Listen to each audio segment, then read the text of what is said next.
Welcome back to Capital Tonight. I'm Karina Kling. It's called the Texas Railroad Commission, but it has nothing to do with the railroad.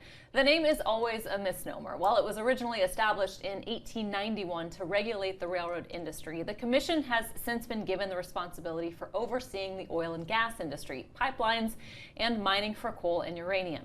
The commission has been ruled by Republicans for decades, but prominent Dallas attorney Chrysta Castaneda is hoping to change that. She announced her candidacy last month and wants the chance to take on Republican incumbent Ryan Sitton in the general election. And she joins us now to discuss her campaign further. Thanks so much for being on the program. I'm happy to do it. First of all, I have to ask you, because it's been talked about for years and kind of making reference to the Railroad Commission having nothing to do with the railroad. Would you be in support of changing the name? Well, sure. In good government, you always want the agency's mission to reflect its name and vice versa. But, you know, the Railroad Commission's been with us a long time, and I think we need to get it back on track on the subjects we can manage and then get legislature to change it. Names that you would see fitting for it? Oh, the Texas Oil and Gas Commission, which is what Oklahoma calls theirs. Sure. Yeah. Tell us about your background. I mean, what makes you qualified to serve as a railroad commissioner here in the state? Sure. I've been working in and around the industry for 35 years. I'm an engineer. I'm also an oil and gas attorney. I have represented all kinds of people in litigation, from landowners to royalty owners to companies big and small, in all the places that they keep the oil. Pecos, Texas, Cotulla, Texas. I've been to these areas. I've worked on engineering projects relating to oil and gas when I was an engineer. I've spent a long time learning my trade. You've said that you're centering your campaign on the issue of flaring or the burning of natural gas that companies do not move to market. Why are you focusing in on this?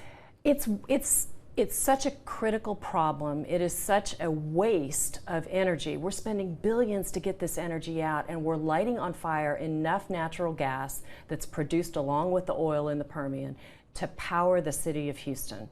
If we converted it, we would have power for operations out there. We would have the ability to put it back into the electricity grid. It makes no sense to light it on fire. It causes health concerns, it causes environmental concerns, and it's simply not good sense. Oil and gas producers say it's because of a shortage of pipelines, one of the issues that they've talked about there. Do you support more pipelines?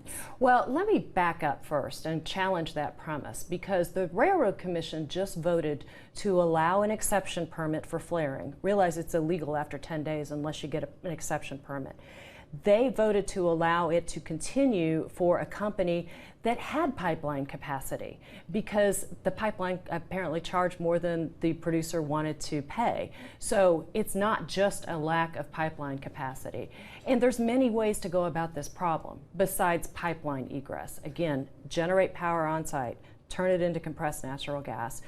There are many companies who know how to do this and are doing it.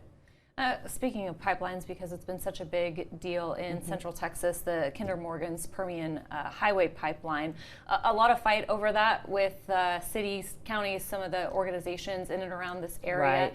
Do you support moving forward with this? I know that the Railroad Commission has been targeted in some lawsuits too. Yes, and so the Railroad Commission has decided that it can't work out the throughput, the path for the pipeline, and doesn't have jurisdiction over the eminent domain proceeding that is at the base of the litigation. It has jurisdiction over pipeline safety.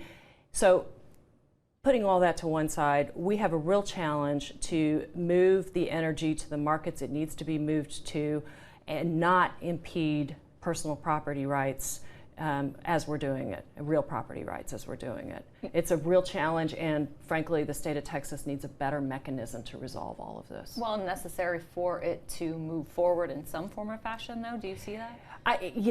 It's unclear to me whether the pipeline has to be permitted the way that they're suggesting that it be routed and where it needs to run. There are other ways to take the production out of the Permian.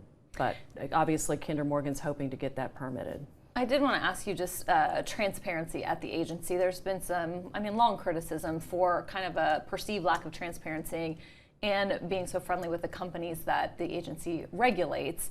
I know that the agency put in some more online tools and being able to go forward and look at some of these. Do you support those initiatives, and what more would you like to see when it comes to transparency? Oh man, in terms of getting information to the public, there is so much more that could be done at the Railroad Commission. The systems are antiquated. The what they provide to the outside world is pretty rudimentary even still. Yes, we need to move the Railroad Commission and its data and its information practices into the current century. We do. I will ask you, because the Railroad Commission is typically one of the low-profile races on the ballot, not a lot of attention paid to that. How do you change that, and how does a Democrat win in Texas when it has been in Republican control for so long? Well, first of all, I think that there's going to be a huge, huge Democratic turnout in this state in 2020. It is at the top of the ticket on the 2020 ballot. Right below the federal races will be this Railroad Commissioner race.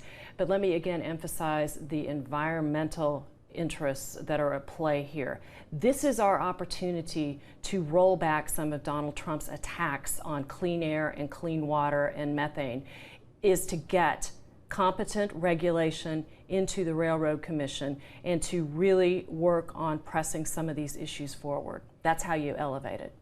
Chrysta Castaneda, I know we'll be watching this race closely. We'll get you back in. Thank you so much for being on the program. Thank you.